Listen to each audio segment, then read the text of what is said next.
So good morning sa inyong lahat. At ito, i-assess natin yung nangyari kay BTC kahapon hanggang ngayon. Okay.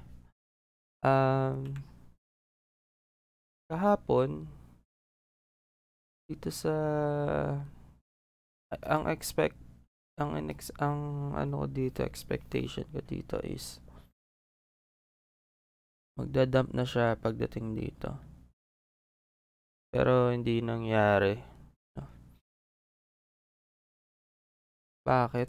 Dahil pala dito yan. Ayan, no?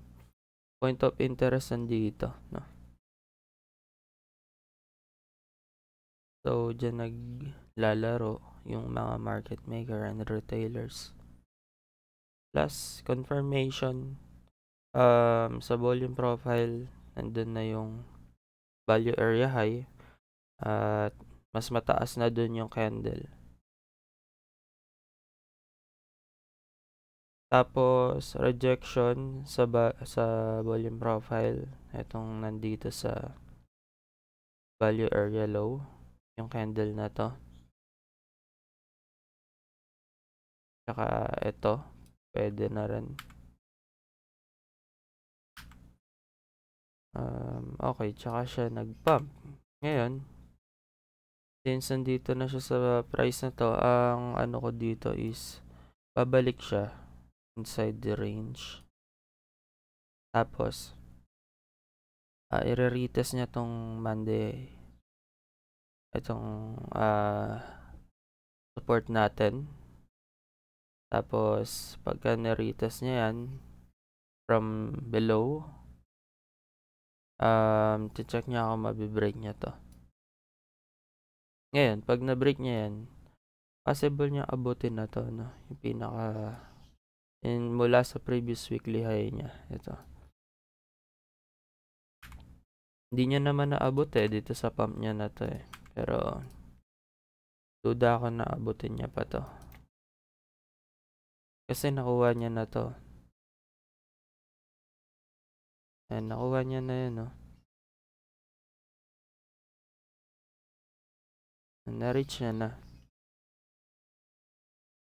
Okay, next scenario. Pagka nagkaroon ng pagbaba, ito nangyayari ngayon, tapos rejection dito, karoon na acceptance dito, possible mag-pump na siya up to 39k or hanggang dito sa previous weekly high niya, no? Tas pag nagkaroon pa ng acceptance dyan, yun, abot siya ng 39 to 40k.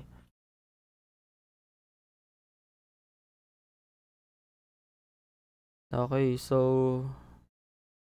pagka nag-reclaim below this support, magiging resistance to. Tapos, possible niyang gawin dito is magdiretso siya pababa at kunin niya yung liquidity dito sa previous weekly low niya, no? Yun yung isa sa tinitingnan natin. Yun. Quick lang to. Tapos, check tayo naman ng ibang altcoins, no? Ethereum. Ayan, may position dapat ako dito pero di niya na-hit. Dito. Di niya na-hit no? Pero di na ako hahabol dito. Impossible mangyari dito. Bababa, retest to. Ngayon pag mag-break, bababa pa yan hanggang dito. Abutin niya yung itong previous weekly low niya. Ngayon, pag nakuha niya na yung liquidity dito, anong possible niyang gawin? For this week, siguro magpa-pump siya, pero hindi na siya magbe-break pa ulit dito pataas.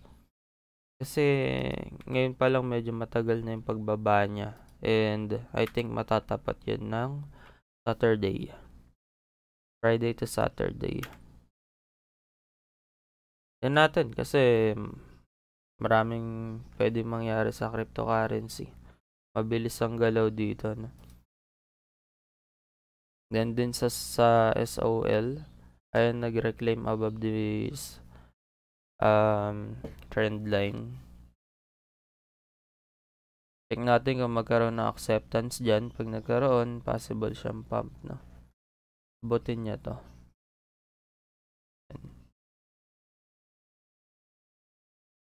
Okay.